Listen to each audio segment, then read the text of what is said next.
नमस्कार दोस्तों, the daily broadcast में आप सभी का स्वागत है। आज की इस वीडियो में हम करने वाले हैं 17 अप्रैल 2021 के the Hindu newspaper editorial section का डिटेल एनालिसिस। तो चलिए स्टार्ट करते हैं इस वीडियो को। आज की डेट में हमें करने हैं 4 अलग अलग एडिटोरियल का डिटेल डिस्कशन। पहला जो एडिटोरियल है वो बताता है कि पोस्ट पैंडेमिक किस तरीके से इंडिया की जो कंडीशन है वो यूएस के सामने बढ़नी चाहिए, और आज की डेट में यूएस की जो कंडीशन है पूरे वर्ल्ड के सामने किस तरीके से गिर रही है। तो किस तरीके से बताया गया है कि यहाँ पर यूएस जो है उसकी इमेज क्या होनी चाहिए थी और क्या हो गई है आज के डेट में, यानी बुरी कंडीशन बताई गई है। तो इस एडिटोरियल को हम डिटेल में डिस्कस करेंगे। एग्जिटिंग अफगानिस्तान, यानी जो अफगानिस्तान के साथ जो पीस टॉक होने वाले थे तालिबान को इंक्लूड करके, यहाँ पर एक बहुत फनी चीज़ हुई है। जिसका बर्थडे मनाया जाने वाला था, यानी जो बर्थडे बॉय था, वो खुद ही बर्थडे में केक काटने नहीं आया। बाकी सारे मेहमान आ गए लेकिन बर्थडे बॉय खुद नहीं आया, यानी यहाँ तालिबान की बात की गई है। इसको भी हम डिटेल में डिस्कस करेंगे। ठीक है, अब ये वाला जो आर्टिकल है ये बताता है कि किस तरीके से आज की डेट में आसाम राइफल जो है उसके सामने क्या क्या चैलेंजेस खड़े हैं, क्या क्या चीज़ें उन्हें रिजॉल्व करने की ज़रूरत है, इसके बारे में हम डिटेल में डिस्कस करेंगे। यहाँ पर वैक्सीन की डिप्लोमेसी की बात की गई है कि क्या पर हमें इंडिया में क्या क्या चीज़ करने की ज़रूरत है ताकि हमारी जो वैक्सीन डिप्लोमेसी है वो बढ़ती भी जाए और हमारे लोग जो खुद हैं वो भी वैक्सीनेट हों। चलिए स्टार्ट करते हैं पहले एडिटोरियल के साथ। यहाँ बताया गया है एग्जिटिंग अफगानिस्तान, यानी देखिए सितंबर 11 तक ये डेडलाइन होने वाली है कि यूएस जो है सारे के सारे ट्रूप्स जो है अफगानिस्तान से पुल आउट कर लेगा। क्यों? डोनाल्ड ट्रंप ने ये चीज़ डिसाइड की थी कि मई 1 से सारे ट्रूप्स जो हैं बाहर निकलना शुरू होंगे और सितंबर 11 तक सारे ट्रूप्स बाहर निकल जाएंगे। अब जो बाइडन जो है ना वो धीरे धीरे ऐसा दिखाई दे रहा है कि वो भी डोनाल्ड ट्रंप वाला ही काम कर रहे हैं, यानी कई प्रॉपर सही डेवलपमेंट्स दिख नहीं रही यार। मेन चीज़ तो यहाँ पर ये है, फरवरी 2020 को एग्रीमेंट हुआ था ट्रंप एडमिनिस्ट्रेशन के बीच में और जो तालिबान के इंसर्जेंट्स हैं उनके बीच में ये हुआ था कि वो लोग क्या करेंगे, ट्रंप मतलब 1 मई से जो ट्रूप्स हैं उनको स्केड्यूल विड्रॉ करना शुरू कर देंगे अफगानिस्तान से। और उसी के साथ साथ तालिबान ने ये एश्योरेंस दी थी कि वो जितने भी आतंकवादी संगठन हैं जैसे अलकायदा, जितने भी इस्लामिक स्टेट टाइप के जो जितने भी संगठन हैं उनको अफगानिस्तान की ज़मीन में पनपने नहीं देगा, उनको ऑपरेट नहीं करने देगा। तो दोनों साइड ने अपनी अपनी एश्योरेंस दे रखी थी, लेकिन उसके बाद गवर्नेंस चेंज हो गई, प्रेसिडेंट यूएस में चेंज हो गए, जो बाइडन आ गए तो उनकी पॉलिसी थोड़ी डिफरेंट है। अब देखिए करीब करीब 2500 ट्रूप्स ना आज की डेट में अफगानिस्तान में हैं, इंक्लूडिंग इन यूएस, उसके साथ नेटो के कोलिशन के ट्रूप्स भी हैं। इसमें काफ़ी अलग अलग कंट्रीज़ के ट्रूप्स भी आते हैं। तो जो 2500 ट्रूप्स हैं वो करीब करीब इन देशों के हैं और उनको सितंबर 11 तक विड्रॉ करना ही करना है। ठीक है, अब यहाँ पर मैं बताता हूँ इशू कहाँ पर आ रहा है। जो बाइडन जो है ना वो इन टॉक्स को, जो पीस टॉक्स हैं अफगानिस्तान के साथ, उनको रिवाइव तो करना चाह रहे हैं लेकिन वो प्रॉपर डायरेक्शन में नहीं आ रही है। क्यों? देखिए उनका प्रपोजल ये था कि तालिबान को भी अफगानिस्तान गवर्नमेंट में थोड़ा रिप्रेजेंटेशन दे देंगे ताकि उनको भी ऐसा ना लगे कि उनकी जो मांगे हैं नहीं मानी जा रही हैं, और उसके बदले वो जितनी भी ये आतंकवादी गतिविधियाँ हैं उनको रोक देंगे। लेकिन दिक्कत क्या है? दिक्कत यह है कि जो बाइडन और बाकी देशों को ये भरोसा नहीं है कि अगर ट्रूप्स को विड्रॉ कर दिया तो क्या सच में तालिबान जो अपने उन्होंने बात कही है उस पर खड़ा उतरेगा, कि सच में वो टेररिज्म को रोक देंगे। मेन दिक्कत तो ये है ना। इनफैक्ट तालिबान ने तो ये धमकी तक दे दी है कि अगर मई 1 तक यूएस जो है ट्रूप्स को विड्रॉ नहीं करता है तो वो दोबारा जो आतंकवादी जो गतिविधियां हैं यानी दोबारा धमाल मचाना शुरू कर देंगे। वो जितनी भी आतंकवादी वाली जो एक्टिविटीज़ थी, बॉम्बिंग करना, लोगों को मारना, इस टाइप की एक्टिविटीज़ दोबारा शुरू कर देंगे। तो जो बाइडन ना आप एक सैंडविच वाली कंडीशन में खड़े हैं। एक साइड पे उनका ये है कि अगर वो ट्रूप्स को विड्रॉ करते हैं तो ये डर है कि जो तालिबान है वो और ज़्यादा अब एक्सपेंड कर जाएगा, और ज़्यादा अफगानिस्तान के एरिया में आतंकवादी चीज़ें जो टेररिस्ट एक्टिविटीज़ है उनको बढ़ा देगा। और अगर विड्रॉ नहीं किया तो फिर भी तालिबान अटैक करेगा ही, क्योंकि उन्होंने साफ साफ कह दिया है कि अगर 1 मई तक अगर ट्रूप्स विड्रॉ नहीं किए तो इस टाइप की एक्टिविटीज़ करेंगे। तो जो बाइडन बीच में फंस चुके हैं आज की डेट में। मेन दिक्कत तो ये है।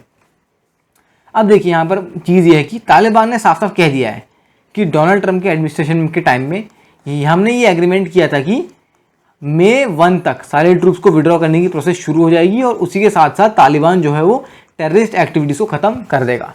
तो सिंपल सी बात है, तालिबान ये कह रहा है कि अगर ये डील हो चुकी है तो अब किस बात की मीटिंग करने की ज़रूरत है। कहाँ पर? अभी जो मीटिंग थी ये अंकारा टर्की में 24 अप्रैल को शेड्यूल की गई थी, यानी यहाँ पर जो है तालिबान का बर्थडे मनाया जाने वाला था, लेकिन बर्थडे बॉय ने अपने बर्थडे में आने से ही मना कर दिया। उन्होंने कह दिया कि हम इस मीटिंग में पार्टिसिपेट नहीं करेंगे। सिंपल सी बात है, हमने पहला एग्रीमेंट किया है, इस एग्रीमेंट के तहत हम खड़े होंगे। और अगर यूएस ने 1 मई तक ट्रूप्स विड्रॉ नहीं किए तो इन अटैक्स के लिए तैयार रहना, हम अटैक्स करना दोबारा शुरू कर देंगे। अब बात है कि यूएस तो चलो ऐसी कंडीशन में आज की डेट में आ रहा है कि भाड़ में जाए तालिबान, तुम्हें आतंकवादी गतिविधियाँ करनी है, टेररिज्म करना है, करो, हमें मतलब नहीं पड़ता, भाड़ में जाओ तुम। लेकिन बात क्या है, अब यहाँ दिक्कत किसके लिए खड़ी है? अशरफ गनी की सरकार के लिए। वो तो एक तरीके से अब शेकी कंडीशन में खड़े हैं ना। अभी तक वो उम्मीद लगाए बैठे थे कि यूएस कोई ना कोई डेवलपमेंट करेगा, बाकी देश भी इसमें हेल्प करेंगे और एक तरीके से अफगानिस्तान और तालिबान में एक तरीके से कुछ डेवलपमेंट हो पाएगा जिससे पीस इस्टेब्लिश हो पाएगा। लेकिन अब वो खुद ही यूएस मतलब दिक्कत में खड़ा है, तालिबान धमकी दे रहा है। तो अशरफ गनी की कंडीशन आज की डेट में ये वाली हो गई है कि मतलब स्टार्टिंग में तो मीठी गोली दे दी यूएस ने कि हाँ डिसएंगेजमेंट में कराएंगे ये वो, जब अब डेडलाइन आ रही है तो यूएस की खुद फटी पड़ी है। ये आज की डेट में कंडीशन चल रही है, बताओ अब। ठीक है, सितंबर में क्या होगा कि अफगानिस्तान की जो सरकार है ना, वो एक तरीके से तालिबान के सामने बिल्कुल बैटल ग्राउंड पे खड़ी होगी। ये दिक्कत वहाँ पर हो जाएंगी। ठीक है, एक बार अमेरिका निकल गया, यानी यूएस ने मई 1 से ट्रूप्स विड्रॉ करना स्टार्ट कर दिया, तो तालिबान के हाथ में मेजर पावर आ जाएगी। क्योंकि आज की डेट में थोड़ा बहुत एरिया तो ऐसा था ना अफगानिस्तान में जो तालिबान के अंडर में नहीं था, क्योंकि वहाँ पर यूएस और नेटो के ट्रूप्स थे। लेकिन एक बार ट्रूप्स गए तो तालिबान तो पूरा एक तरीके से अफगानिस्तान को अपने अंदर एनगल्फ कर ही लेगा ना। वहाँ पर पहले क्या हुआ है, जर्नलिस्ट को मारा गया है, जितने भी एक्टिविस्ट थे उनको मारा गया है, सिविल सोसाइटी के मेंबर जो हैं जिन्होंने तालिबान को अपोज किया उनको मारा गया है। तो देखिए कंडीशन कितनी दिक्कत वाली है। इसीलिए तो अशरफ गनी जो है आज की डेट में बहुत ज़्यादा दिक्कत में है। उसके अलावा यहाँ पर यूएस ने क्या किया, चाइना, रशिया, इंडिया सबको बुलाया, क्योंकि जो भी यहाँ पर डेवलपमेंट होंगी, चाहे तालिबान मानेगा या नहीं मानेगा, पूरे वर्ल्ड के सामने होंगी और लास्ट में यूएस को कोई ब्लेम नहीं करेगा अगर चीज़ें गड़बड़ हुई। यानी यूएस यहाँ पर एक तरीके से अपने आप को साफ दिखाने की कोशिश कर रहा है कि देखो हाँ मैं तो अपनी तरफ से काम कर रहा हूँ, काम नहीं हुआ तो मेरी दिक्कत नहीं है, ऐसा यूएस यहाँ पर दिखाना चाह रहा है। तो इस सब चीज़ों से एक चीज़ तो स्पष्ट हो जाती है कि पहले जो यूएस का बोलबाला या आप कह सकते हैं जो धाक थी ना यूएस की, वो अब ख़त्म हो चुकी है। यूएस आज की डेट में जो वॉर है ना ग्लोबली, वो हार रहा है, वो अपनी धाक बना ही नहीं पा रहा। पहले तो दबा के सैंक्शन इतने ज़्यादा पेल दिए कि अब यूएस की कोई सैंक्शंस की कोई इज्जत रह ही नहीं गई है। ठीक है, पहली गलती तो ये कर दी। उसके बाद अब क्या कर रहे हैं, अब यहाँ पर प्रॉपर्ली डिसएंगेजमेंट भी नहीं कर पा रहे हैं, तो वो और कुछ नहीं कर रहे हैं, तालिबान को और स्ट्रॉन्ग बना रहे हैं और अफगानिस्तान की जो सरकार है उसको और ज़्यादा वीक बनाने में लगे हुए हैं। बस यही चल रहा है। अगला आर्टिकल आते हैं, बहुत ही बेहतरीन आर्टिकल है।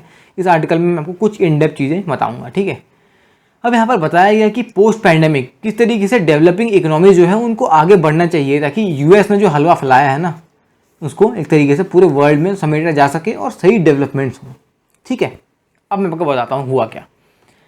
जो डोनाल्ड ट्रंप के टाइम से पहले वाला जो टाइम था, डोनाल्ड ट्रंप के आने से पहले का जो टाइम था, उस पॉइंट ऑफ टाइम में चाइना से रिलेशन ठीक ठाक थे, एवरेज रिलेशन थे, क्योंकि यूएस भी डेवलप कंट्री में आता था, चाइना भी डेवलप में आता था, तो ठीक ठाक रिलेशन थे। लेकिन जैसे डोनाल्ड ट्रंप आए, इन्होंने चाइना की बहुत बेइज्जती करी, ट्रेड वॉर स्टार्ट कर दिया। पहले तो कोरोना आते तो सीधे उनको हथियार मिल गया। खैर अब सही किया, मैं ऐसा नहीं कह रहा हूँ कि उन्होंने गलत किया, क्योंकि चाइना ने कोरोना फैला के तो काफ़ी गलत चीज़ करी।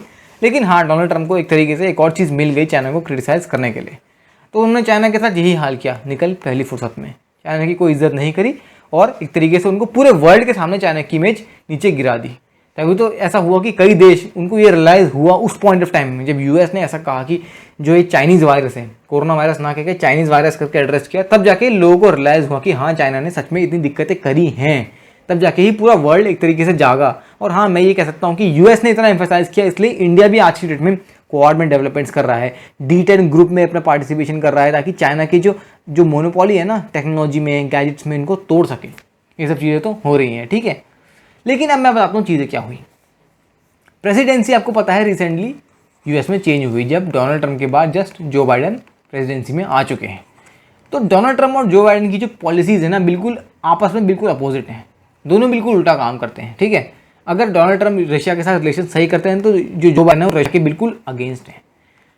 डोनाल्ड ट्रंप जो है वो चाइना के बिल्कुल खिलाफ हैं, बिल्कुल अगेंस्ट है, लेकिन जो बाइडन चाइना के लिए उतने ज़्यादा आप कह सकते हैं एग्रेसिव नहीं है। तो इस टाइप की चीज़ें मतलब अपोजिट दिखाई देती हैं दोनों की पॉलिसीज़ में। डोनाल्ड ट्रंप ने ईरान न्यूक्लियर डील से स्टेप आउट कर लिया और जो बाइडन लगे पड़े हैं ईरान न्यूक्लियर डील को रिवाइव करने में। तो देखो चीज़ें बिल्कुल अपोजिट हैं। डोनाल्ड ट्रंप ने अपने टाइम में क्या किया, किस तरीके से रशिया के साथ रिलेशंस मेंटेन कर रहे हैं। तभी तो आपने देखा होगा कि जब इलेक्शंस होने वाले थे यूएस में, तब रशिया जो है वो एक तरीके से ना यूएस में डोनाल्ड ट्रंप के लिए कैंपेन कर रहा था ताकि डोनाल्ड ट्रंप जीते, क्योंकि डोनाल्ड ट्रंप जीतता तब रशिया के फेवर में भी चीज़ें आती।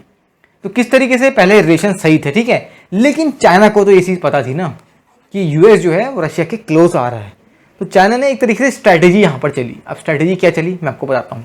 अभी के अगर आप रिलेशंस देखें आज की डेट में, अगर इंडिया के इंडो पैसिफिक की बात कर लो तो चाइना तो खैर इंडो पैसिफिक को हमेशा एशिया पैसिफिक कहता है, क्योंकि वो कभी भी हमारे इस रीजन को इंडिया के नाम से रिकॉग्नाइज करना ही नहीं चाहता। और रशिया भी आज की डेट में चाइना की बात कर रहा है, वो भी एक तरीके से इसको जो रीजन है उसको इंडो पैसिफिक ना रिकॉग्नाइज करके एशिया पैसिफिक ही यही कहता है, क्योंकि रशिया और चाइना आज की डेट में मिल चुके हैं।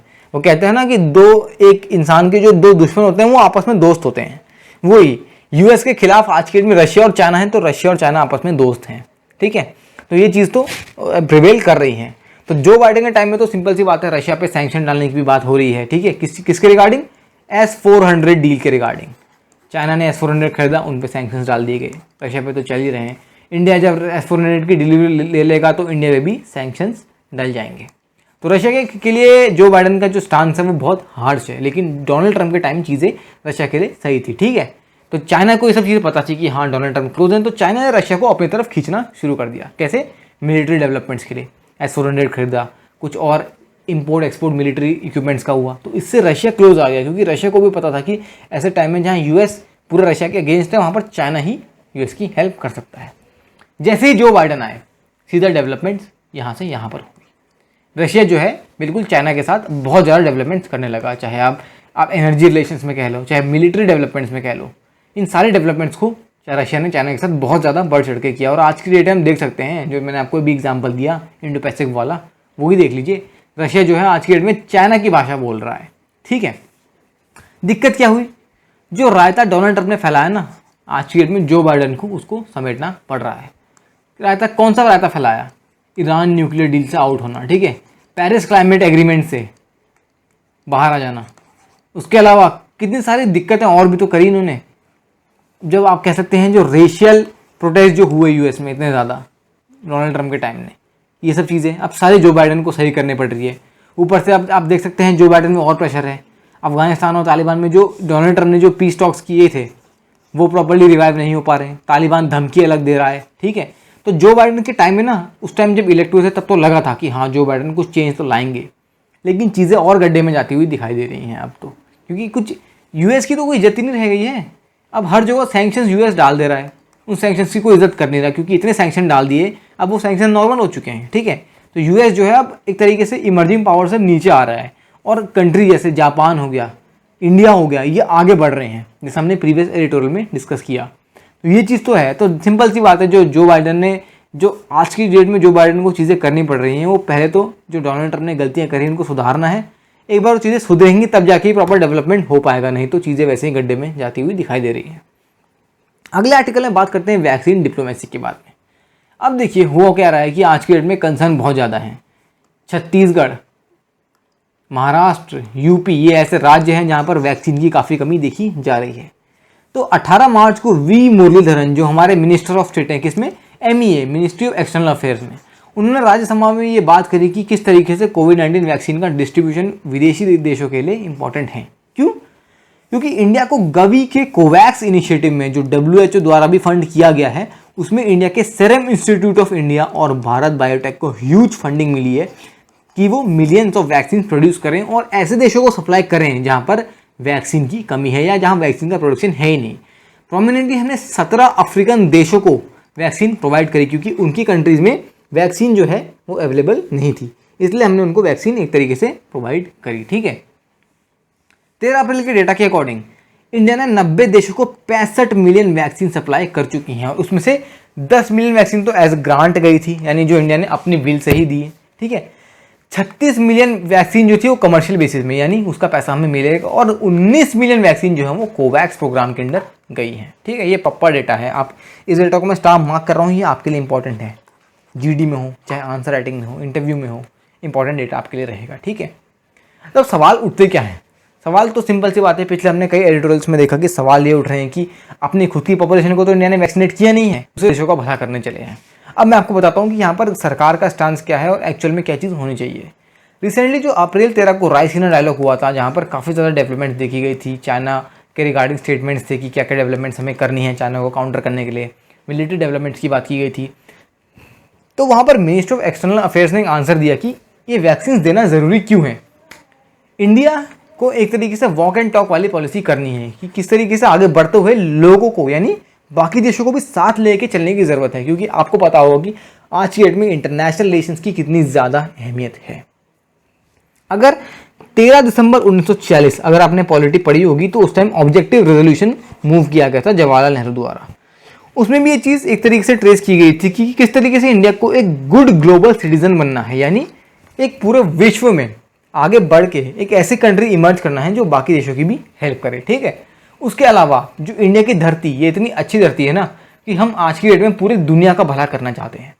हम वर्ल्ड पीस को प्रमोट करते हैं और मैन काइंड के वेलफेयर के लिए काम करते हैं, ताकि कोई भी जो कंट्री है वो इस टाइप की चीज़ों से दिक्कतें ना हो, क्योंकि देखिए बीमारी जो है ना वो ह्यूमैनिटी को ख़त्म कर देगी। और इंडिया को एज ए लीडर इन सब चीज़ों को वर्कआउट करने की ज़रूरत है, क्योंकि अगर किसी देश में दिक्कत आए और हम उनकी हेल्प ना करें तो कभी ना कभी ऐसा समय भी आएगा जब हम पे दिक्कत आएगी और वो देश हमारी हेल्प ना करेगा। इसीलिए इंटरनेशनल रिलेशंस को मेंटेन करने की ज़रूरत है और यही तो रीज़न है कि हम इतनी ज़्यादा वैक्सीन को भी आगे सप्लाई और देशों को कर रहे हैं। मेथ गोल्ड and arm force to stop them all. यहाँ पर बात की गई है कि किस तरीके से आसाम राइफल्स के सामने क्या क्या चैलेंजेस आज की डेट में खड़े हैं, स्मगलिंग से लेके इलीगल क्रॉसिंग से लेके, और किस तरीके से आसाम राइफल उनको टैकल कर रहा है। ठीक है, आज की डेट में 2000 राइफल वुमेन जो है ऑथराइज स्ट्रेंथ है आसाम राइफल्स की, लेकिन आसाम राइफल के पास सिर्फ 200 राइफल वुमेन है, यानी 1800 राइफल वुमेन, यानी आप कह सकते हैं वुमेन सोल्जर्स की कमी है। कितनी ज़्यादा दिक्कत है यार, ये देखिए बहुत दिक्कत है। ठीक है, आसाम राइफल के सामने चैलेंजेस क्या हैं? पहले तो स्मगलिंग को चेक करना है, क्योंकि स्मगलिंग बहुत होती है बॉर्डर से। इलीगली जो लोग बॉर्डर क्रॉस करके आ जाते हैं ना म्यांमार बांग्लादेश से, उनको चेक करना है, क्योंकि ये बॉर्डर बहुत पोरस है यार, बहुत लोग बड़े आराम से इस बॉर्डर को क्रॉस करके आ जाते हैं। उसके अलावा अभी जो हमारा कराधान multi modal transit transport project है, जो हमको एक तरीके से क्या करता है, वेस्ट बंगाल से हमें प्रॉपर एक शॉर्ट रूट देता है नॉर्थ ईस्ट स्टेट्स को एक्सेस करने के लिए। तो वो कोरोना की वजह से और बाकी चीज़ों से भी काफ़ी डिले हो गया है, तो इसको भी देख रेख करने की जो अभी जिम्मेदारी है वो आसाम राइफल्स के पास ही है। क्योंकि देखिए मिजोरम में क्या होता है ना, आज की डेट में मिजोरम का चैलेंज सबसे बड़ा क्या है, ड्रग का अब्यूज़ और स्मगलिंग, ये सबसे ज़्यादा दिक्कत है। ब्रिगेडियर दिग्विजय सिंह जो 23 आसाम राइफल्स के कमांडर हैं, उन्होंने कहा कि नारकोटिक्स ना आज की डेट में आसाम राइफल्स के लिए बहुत बड़ा चैलेंज है, ये ड्रग्स वगैरह जो आते हैं। 2020 का डेटा देखा जाए तो 21 किलो हेरोइन, 130 किलो marijuana और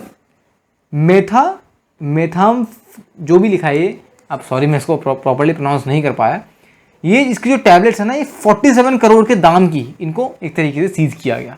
2020 में अकेले 190 स्मगलर्स जो थे उनको पकड़ा गया, जिसमें से आज की डेट में 53 जो हैं वो अभी भी एप्रीहेंडेड हैं। ठीक है, इतनी सारी दिक्कतें, ये देखिए ये डेवलपमेंट्स हैं कितनी बड़ी, 47 करोड़। जो भी डेटा मैंने ब्लू में मार्क किया ये काफ़ी इंपॉर्टेंट डेटा है आपके एग्जाम और आपकी इंटरव्यू पॉइंट ऑफ व्यू से। ठीक है, तो इसको आप याद करते चलिए। अब ड्रग की अगर बात करूँ तो 1645 लोग जो हैं वो 1984 से लेके आज तक मिजोरम में अकेले मर चुके हैं। एक राज्य में इतने ज़्यादा लोगों की मौत सिर्फ ड्रग से बहुत दिक्कतें हैं, और 2020 में अकेले 67 लोगों की जान जा चुकी है। तो हम देख सकते हैं जो ड्रग अब्यूज़ है वो कितनी दिक्कतें सिर्फ एक राज्य में प्रोड्यूस कर रहा है, तो अगर पूरे राज्य को लिया जाए तो वहाँ तो कितनी ज़्यादा दिक्कतें होंगी। ड्रग्स के अलावा सोना, गोल्ड, वाइल्ड लाइफ, हथियार, इंडियन करेंसी और फॉरेन सिगरेट जो है ये सब भी स्मगल की जाती है इन बॉर्डर द्वारा। तो आप देख सकते हैं आसाम राइफल के पास एक तो स्ट्रेंथ नहीं है, राइफल वुमेन की कमी है, उसके अलावा इतनी सारी दिक्कतें उनके सामने और जो खड़ी हैं। ठीक है, मिजोरम में लिटरेसी रेट 2011 की जनगणना के अकॉर्डिंग तो 91.2% है, लेकिन एम्प्लॉयमेंट नहीं है ना, एम्प्लॉयमेंट नहीं है तभी तो दिक्कतें हैं, तभी तो वहाँ के लोग जो है स्मगलिंग इस टाइप की चीज़ों में लगे पड़े हैं और ये चीज़ उनको बर्बाद भी कर रही है। तो आसाम राइफल को ये सब चीज़ें सही करनी पड़ेंगी, और ये सब चीज़ें सही कब होंगी, मिनिस्ट्री ऑफ होम अफेयर्स ज़्यादा से ज़्यादा रिक्रूटमेंट करेगा आसाम राइफल्स में। एक बार रिक्रूटमेंट होगा, ये ऑर्गेनाइजेशन एक बार एम्पावर होगा ना, ये सब चीज़ें ना चुटकियों में सही हो जाएंगी, देखना। तो आज हमने डिस्कस करे 4 अलग अलग एडिटोरियल्स। आई होप आपको ये एडिटोरियल पसंद आए होंगे। अगर आए तो इस वीडियो को डेफिनेटली लाइक कीजिए, ये हमें बहुत हेल्प करता है। उसके अलावा इस वीडियो को शेयर कीजिए, क्योंकि नॉलेज शेयर करने से इंक्रीज होती है। चैनल को सब्सक्राइब नहीं किया तो डेफिनेटली चैनल को सब्सक्राइब करके बेल आइकन को जरूर दबाइए, क्योंकि बेल आइकन को दबाने से आपको प्रॉपर्ली वीडियो की नोटिफिकेशन मिल पाएंगी और आप सारे करंट अफेयर और एडिटोरियल से अपडेटेड रहेंगे। तो आज की वीडियो के लिए इतना ही, धन्यवाद।